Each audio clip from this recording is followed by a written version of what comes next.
Okay. Sam, would you give you a few of your thoughts on leadership?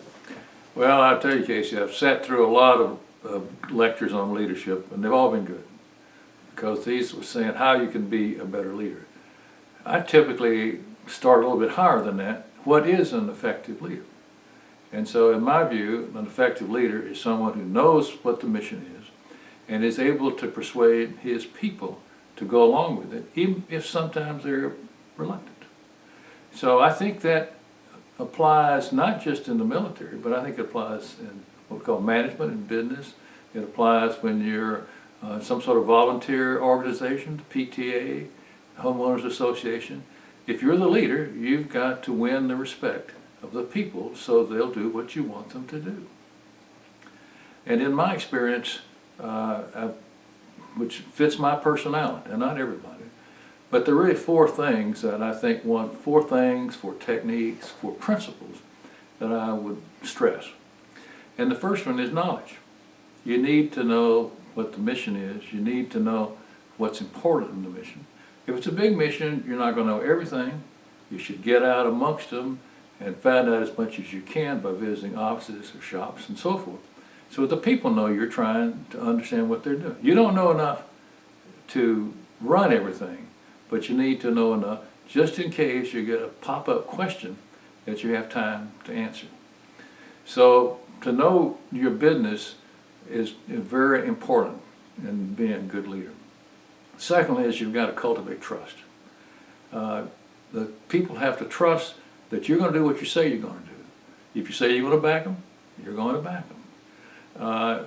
One example that I can give about this is back when Reagan was president, he was supposed to lay a wreath at the cemetery in Wittenberg, Germany, and it was a good reason for it. It was a good occasion, right thing. And somebody found out 2 or 3 days before that there were a couple of Waffen SS buried there, and there was a big hue and cry, you can't do it. Well, Reagan stuck to his guns and did it. And just like he stuck to his guns on everything, and that resolve was not lost on the Soviet Union. So I really admire someone like him who stuck to his guns, and he engendered trust. Now, in being trustful, you have to be honest in your professional, and you have to be honest in your personal life, or else you don't have any credibility. The third thing I would talk about is communications. Let people know what's going on, because the rumor mills will start right off the bat and cause all sorts of problems. So as best you can, let them know what's happening. You can answer most all of their questions. Now, if you happen to be involved in a major reorganization, like I was at one time, studies have shown that when you look at a major reorganization, that 20% of the people are all for it. They're the ones who like to see chaos. On the other end of the spectrum, 20% of the people just don't want any change at all and are never going to agree with it. So what you got to do is to persuade those in the middle 60% that you've got a good case. There's an old hymn, "Take time to be holy." My advice is take time to make the case. And then if you can't make the case credibly, think of something else to do, because it's probably not going to work out. The last thing I would say is, if you want to be an effective leader, you have to respect the people that you want to respect you. And you do that by respecting their professional qualities.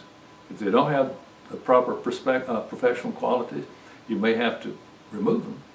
But give them the benefit of knowing what they're doing. And you have to respect individuals. You have to show that you care for them. When I was a wing commander of a flying training wing, I knew the first names of every officer in the wing, and a lot of the wives. And when they had problems at home, or when they had problems with their mothers and fathers, I wanted to find out about it so I could give my condolences. When they had children, I wanted to tell them, show me the pictures, not wait until they're stuck underneath your nose. And when they do show you pictures of a baby, no matter what the baby looks like, say, oh, what a cute boy, what a pretty girl. Because history shows they get better as it goes on. So those are the four principles that I have found suits my personality. Now, there are people who leaders and they're leaders by tyranny. And you can do that. The people will follow you because they fear you. It doesn't last very long, and I would not suggest you do it. But if you lead through tyranny, you don't have to do any of those four things I mentioned, because you're not inclined to do that. So every leader has to say, what is it we're trying to do? What are my strengths, and how do I get people to go along with me? And then work it out for yourself. There are many different ways of doing it.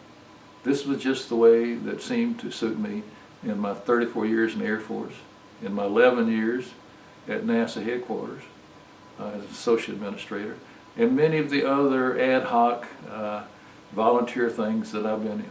Have I always been successful? Not really, but so-so. So each individual has to plot this for themselves.